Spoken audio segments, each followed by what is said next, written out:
বাজান। সাগর ভাই, আপনি কি কারণে দুইটা ফেল করতেছেন? প্রিয় ভাই, আমার বন্ধুগণ বা ভাই, আমার জীবনটা ছিল অনেক বিলাসিতা জীবন। আমার একটা মোটরসাইকেলের শোরুম ছিল, বহুত লোক চেনে পান্টি। আমার একটা মোটরসাইকেলের শোরুম ছিল, আমার একটা বাড়ি ছিল, আমি খুব শখ করে বাড়ি করছিলাম। আমার এই মোবাইলে খেলা করে আমার এই শোরুম চলে গেছে, আমার বাড়ি চলে গেছে। আমার এই দৃশ্য দেখে যদি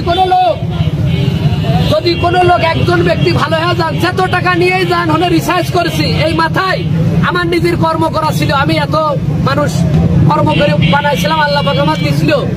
অসৎ পথে কেউ কোনোদিন বড় লোক হতে পারে না, রাতারাতি কেউ বড় লোক হতে পারে না।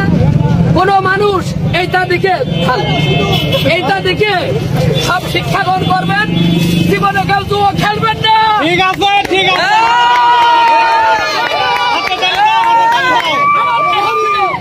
দেহ শরীর সব নষ্ট করে ফেলেছি। ঠিক আছে। আত্মহত্যার পথ বেছে নিয়েছিলাম, আত্মহত্যা। সন্তান আছে, এই হিসাবে ভাবলাম আর কোনোদিন খেলবো না। ঠিক আছে, আমি কোনোদিন খেলবো না। ঠিক আছে, ঠিক আছে, ঠিক আছে, ঠিক আছে, ঠিক আছে।